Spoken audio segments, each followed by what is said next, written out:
Perfect. So welcome everybody to the Workforce Recruitment Program information session as well as Q&A session for the University of Southern California. My name is Malika Samtani and I'm one of the career advisors at the USC Career Center, and I'm also the coordinator for the WRP program for USC.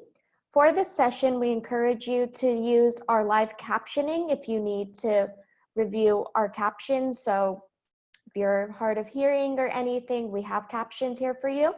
You also can ask your questions through the Q&A function through Zoom, and we'll have time to address those at the end. But at the end of the PowerPoint, you will be able to also just unmute yourself and ask your question if you prefer. And for today's session, we're going to be going over the program as a whole, the application, what the entire process looks like as you will be doing informational interviews, and just talk a little bit more about the program. So we'll get started. So the Workforce Recruitment Program is a recruitment and referral program that connects federal and select private sector employers nationwide with highly motivated college students and recent graduates with disabilities. And this program is really unique because students, while you're still in college at USC, or if you've just recently graduated, you're able to put your name and information into this database where departments in our federal government, other nonprofits, or even some private employers can contact you for interviews. And it's a smaller applicant pool to find different opportunities out there for you. And this program is managed by the U.S. Department of Labor and U.S. Department of Defense. So some of the goals of the program is to bring students with disabilities into the employment process, both through their schools and through contact with WRP employers. And the program functions as a pipeline to bring in new talent to different roles in the federal government in mission critical jobs, and also break down attitudinal barriers in the workplace. We want all students to have equal opportunity and access to different jobs, and this program has really built this bridge to allow all students to have access to various jobs across the US and even in different parts of the world. And the one thing I do want to preface is that WRP is not a formal placement program. So there might be a chance if you're a new freshman and this is your first time looking for an opportunity that you might not be placed into a program, but this is a way to continue to add your information out into the workforce so that a recruiter or an organization may contact you in the future about an opportunity.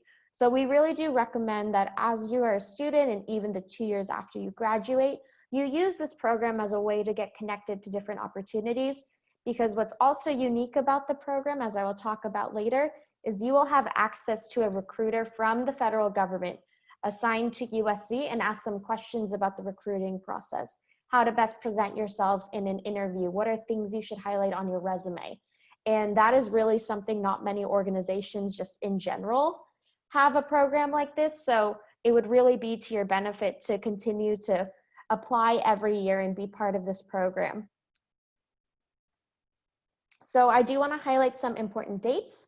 So our student registration opened on Monday, August 24th. So this was a week after school started at USC. And the registration closes on Monday, October 12th. So there are two parts to the WRP application. You first register, which is just providing your name and contact info. So that is your phone number and email. I go in as a coordinator just to approve that you are a USC student or a recent alum. And once I do that, you'll then be prompted to get the application. So part of the application is to submit your resume, a USC transcript, and then completed application materials. Questions they ask on the application are things like, what areas of focus are you interested in working? Is there a specific location you're interested in working in? And some other preliminary application questions. And once you submit the application, you have then met the deadline and there's nothing else you need to do until the interview period. So our interview period will be from October 26th to Wednesday, November 18th. During this time, all students who register, part of WRP, will have access to schedule an informational interview with a federal government recruiter that they can meet with. And it's not required as part of the WRP program, but if you're really wanting that inside scoop into hearing about presenting yourself for these positions and how to best prepare, we really do recommend that you try to attend one of these interviews and meet with that recruiter. Then the database opens in mid-December, and your profile will stay open for an entire year. So between mid-December all the way till next December, December 2021, there will be an opportunity for recruiters to contact you from different organizations. So now who is eligible to participate? So there are really three big requirements for WRP. The first is to be eligible for hiring under Schedule A hiring authority. I will talk a little bit more about Schedule A, but this is a letter that you can receive from a medical practitioner. You also have to be a US citizen, and you also have to be a current full-time degree-seeking post-secondary student, meaning you have to be a full-time college student. However, due to COVID-19 and the pandemic, WRP has okayed that students who are in part-time status can still apply and be a part of this program.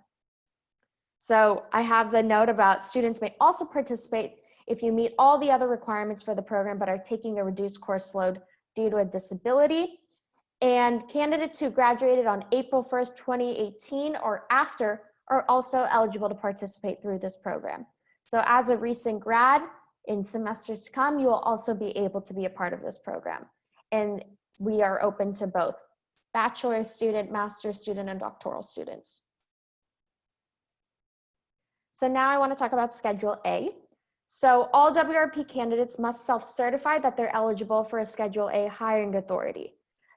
When you register and when you submit your application, you do not have to have a Schedule A letter, but it's really important that you can at least certify that you can receive this letter.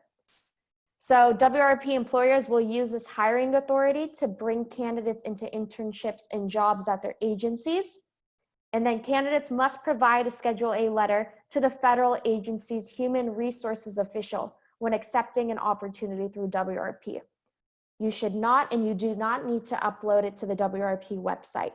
So the Schedule A letter will only be asked for once you have received an opportunity and the human resources department at that federal agency will ask for it. So you do have some time, but we do recommend working on it right now.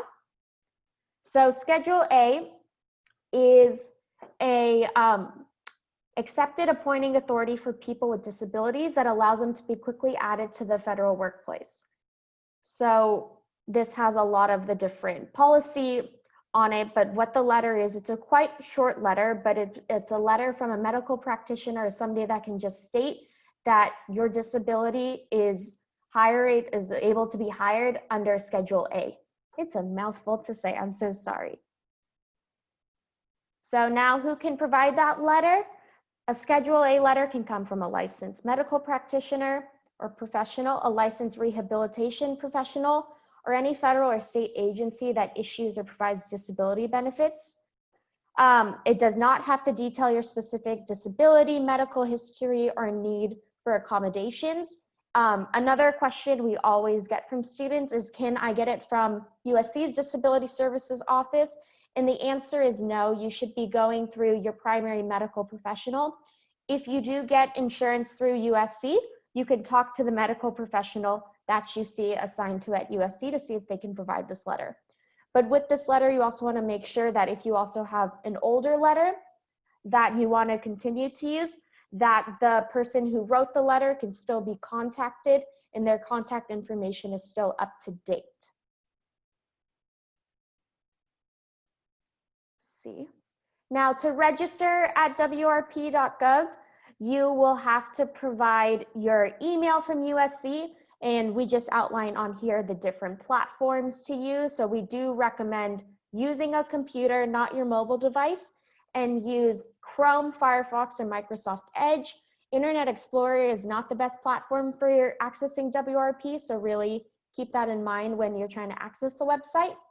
And there's going to be on the screen when you go to the website a register now for students. And when you click that, you'll be able to enter your information and submit that to me, and I'll go in. I try to do it every day. Typically, it takes me about 24 to 48 hours to go through registrations, And then I will email you after it's been accepted to access the application. So these are the required information for the application. So this is after you have completed your registration and now it's time for you to do the application.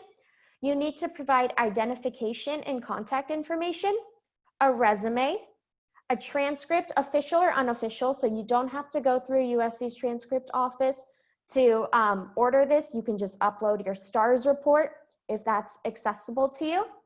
And also provide academic information, including your major, your degree type, your GPA, job and location preferences. So with this on the WRP website, I'm actually, after the presentation, I'll include the link to, they have a resource page of different resources to help our students as they are navigating the WRP application. We have a list of different job responsibilities and departments. So on the application, you can say, I'm really interested in accounting or administrative or architecture and write those in. And then with location, you can actually say where you're willing to work or relocate to. The one thing that I do want to say about location is don't write in a location to somewhere that you don't want to move to. Because if you get contacted by an agency and they're like, we would love to have you, but it's in Wisconsin, and you don't want to go to Wisconsin, you don't want to lose that tie. Instead, really prioritize locations that you see yourself relocating to or living. Then you can include the disability category, and this is really for statistical purposes only. This will not be shown to employers. And then optional, you can provide other supporting documents like letters of recommendation, writing samples, a general cover letter just addressing your background and your interests. And the other note that WRP wants us to be very clear with students is do not upload any documents that include your social security number, date of birth, or other sensitive, personally identifiable information. Ooh. Okay. So now I wanted to talk about the resumes. Even though WRP is a federal agency program, you do not need to provide a federal resume template. The WRP program allows for a standard one-page resume, which is what we have on our screen from the USC Career Center. And with the standard resume, as I mentioned, it is on one page.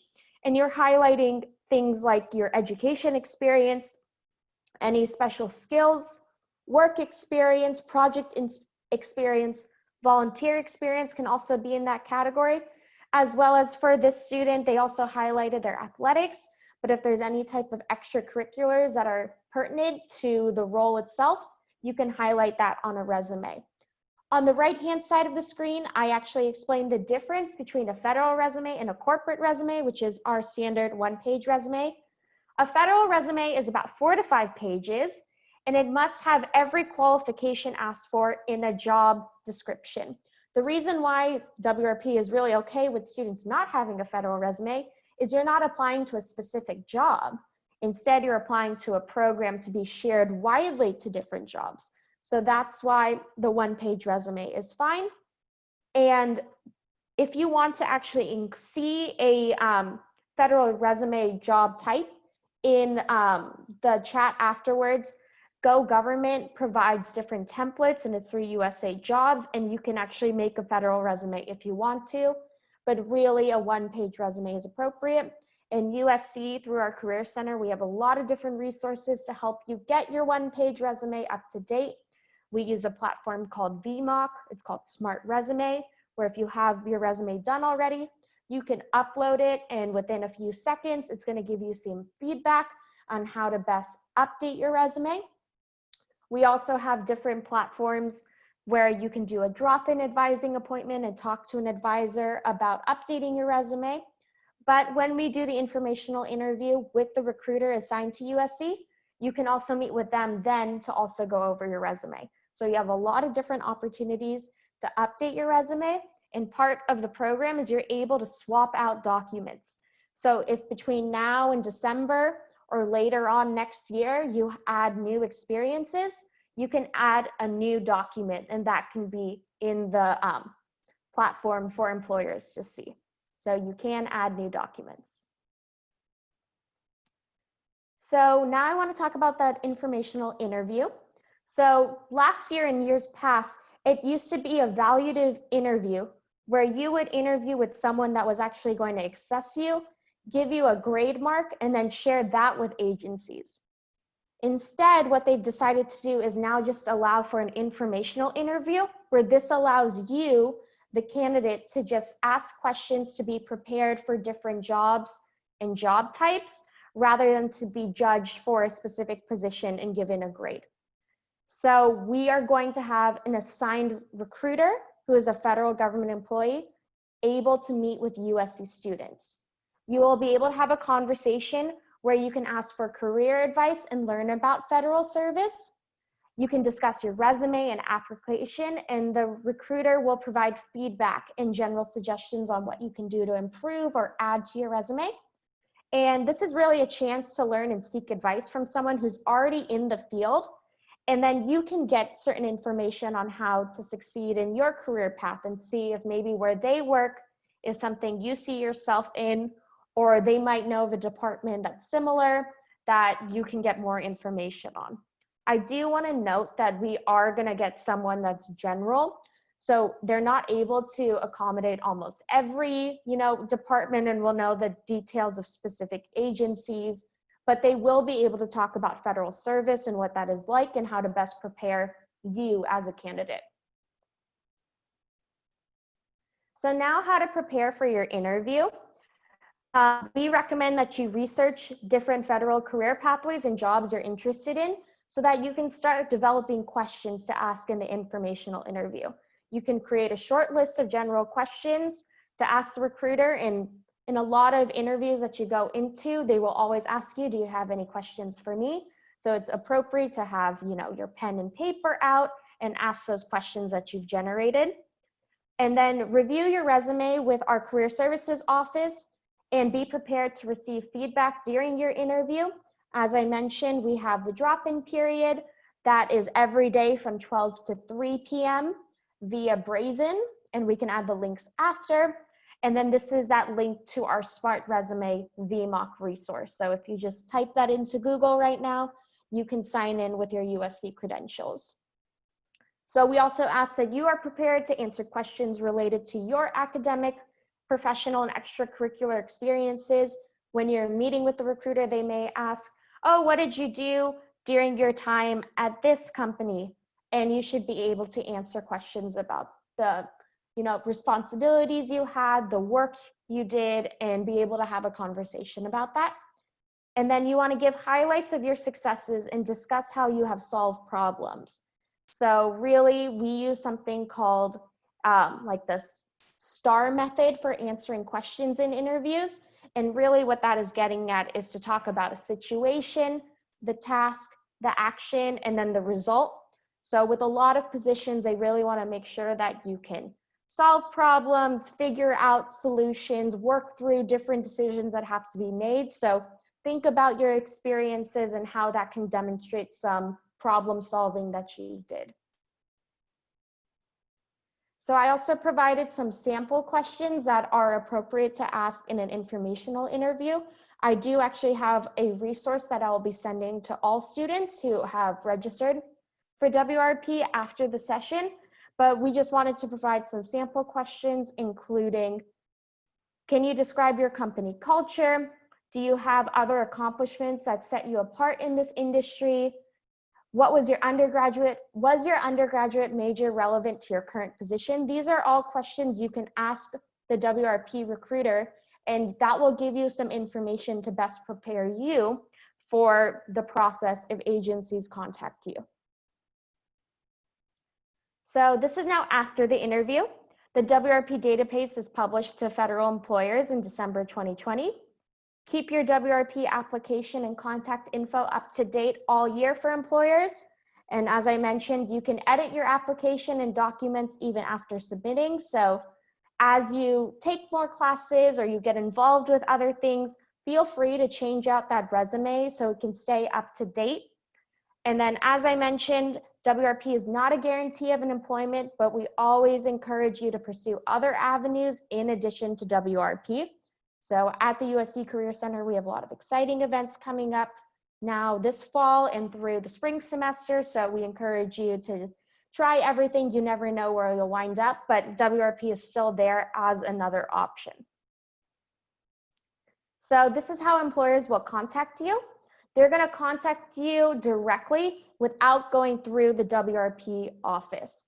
So they do not track you through your applications, and other employers may contact candidates about jobs as early as January and will continue through June for summer jobs and up to 1 year later for permanent jobs. So the summer jobs are talking about internships and other short-term employment. If you're contacted with a job or interview offer, get the contact information of the person so you can get back in touch. In addition, you should ask about the location of the position, the job title, and job duties. And this is just really a rule that we recommend for all students, regardless of the interview or the position. It's really important to know who you're going to be speaking to, where is the company, where are they located, and what are the job duties, so that it's something you feel comfortable doing, that when you go into the interview, you can talk about those skills and experiences to hopefully land the job. So that is the presentation. I would now like to open it up to any questions that might have come into the chat, or as a candidate, if anyone has any questions they want to share. So I wanted to. Oh, go ahead, Lauren. Sorry, Malika. I was going to say there is a question that has come through the Q&A, and I think this is a great one for you to address. It's a two-part. So for the first one, where can we find the job positions available on WRP again? Okay. I know it was a lot of information, yeah. So if there was any way that, and then the second part is, I don't know if you know this or if it's been mentioned, what jobs are more frequently seen on WRP? Yeah, perfect. I'm going to go ahead and stop share so I can actually then post the link in the chat. But perfect. On the WRP website, we do have like a knowledge resource page that all students have access to. So I'm going to put it in the chat, but there are two links on the resource page. One is the job types that are available through WRP. The other is the job agencies that typically recruit through WRP. WRP doesn't say exactly how many jobs are offered, which departments actually, pick students, but from the past we can see which agencies hire. We just don't have the exact numbers, but I can provide that to you so you can look at the resource. Great, thank you so much. Any other questions? So this is on our public resource. And this public resource page has information, and I'm going to put it in the chat, has information about the Schedule A letter type. It also has information about navigating the website if students have questions, and also has that information about the different agencies in WRP.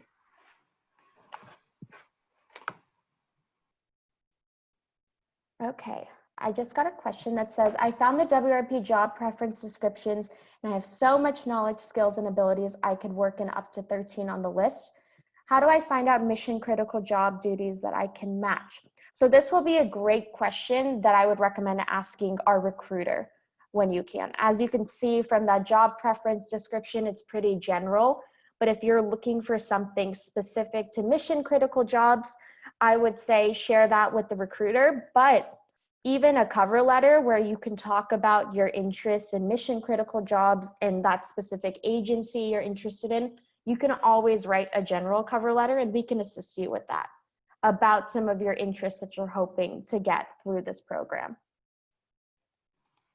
And then the next question, it does ask, how often do USC students actually get a job through this? Well, because this is open to both students and alums, there is really not a way for us to track this information, but we do know that consistently each year the agency is coming back to us to encourage our students to participate because of their abilities and want to certainly offer that. So this is something that not all schools or students are aware of, so we feel so fortunate, and that's why we want to encourage students and alums to continue to participate.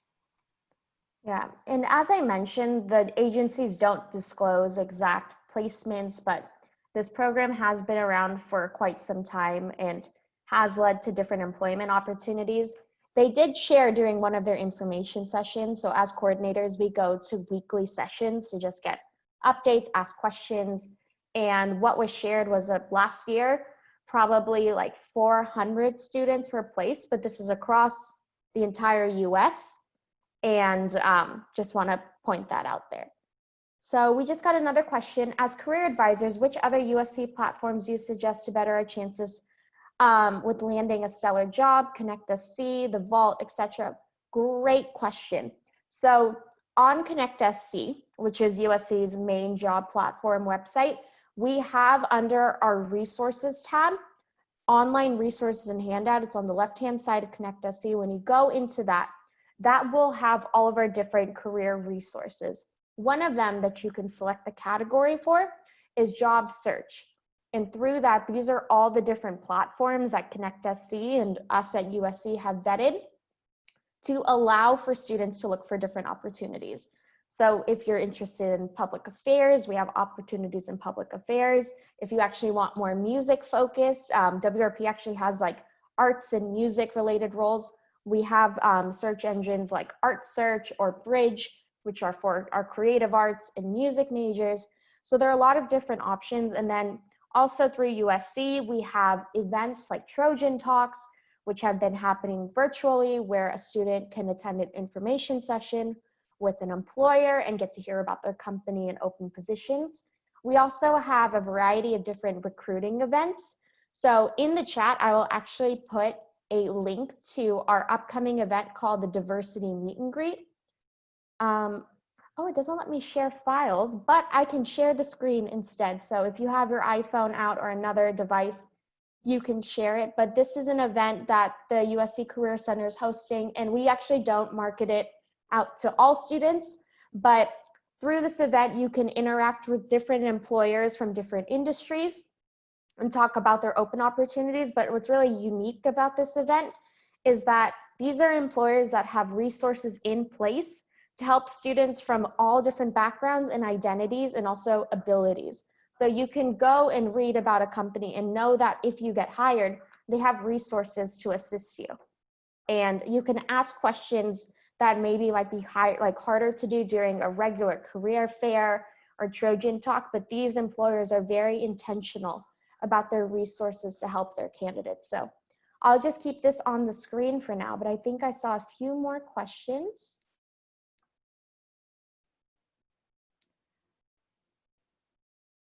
Okay, there are a lot of areas within the entire federal government. How do I find them and research them to connect to the descriptions? So great question. I actually believe within the resources, one of the resources that is called, let me find it, the 2019 WRP Employers Registered by State and Agency. Even though this is a list of the employers from years past, a lot of them still continue to go into the program, and you can read about the state that they're in and the agency themselves. It is quite broad, like we'll say like DOJ, like Department of Justice. I think I remember there was like Hawaii, or there was like Anchorage, Alaska. So you have to kind of do some connecting of the dots, but you're able to look at this as a way to see what agencies have hired through WRP, and they typically continue. So I can actually show that document if you all would like to see it.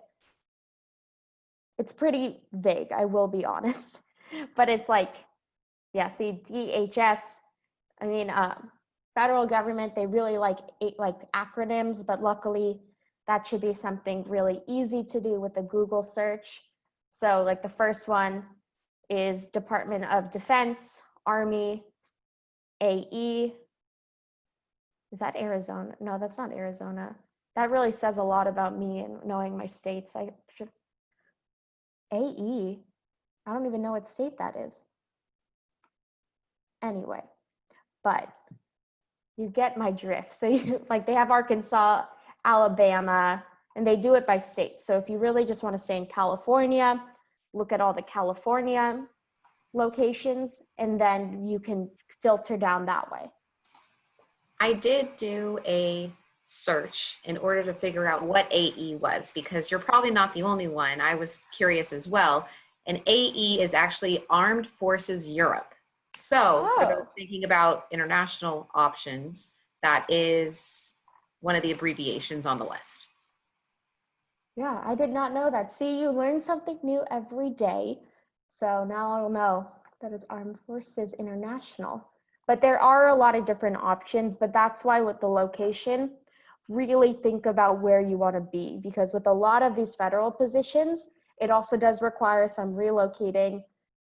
Even though this is a pandemic, a lot of the positions are remote, but there are some that may require you to go in person to an office. So really think about that. If you're, seeing a position in New York, but you never plan to move to New York, I would say don't look at that agency or don't pick that position or location. Any other questions? Yeah, they are really broad. I mean, the federal agency and federal government is so huge, and it's all encompassing across states. If we do get the opportunity to relocate, is it up to us to individually find a place to live? Yes. So WRP did say certain agencies may assist with relocation depending on the position type. But yes, for the most part, it is up to the individual to find a place to live. So I know sometimes certain military related agencies may help with relocation, but for the most part, it is up to the individual to find a place.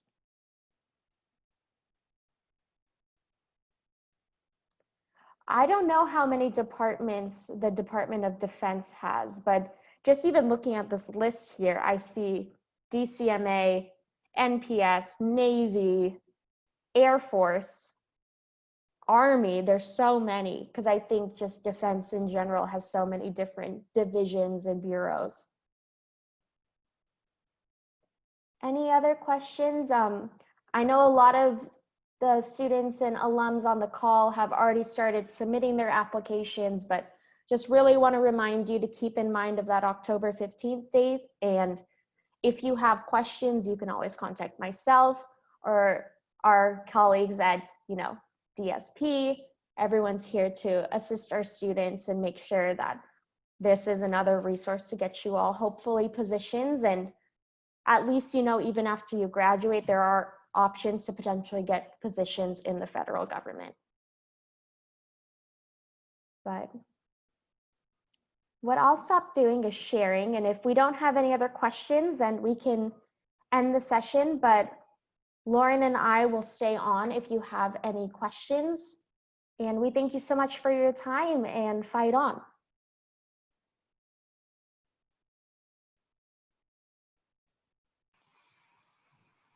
Thanks, Malika. That's a lot of great information.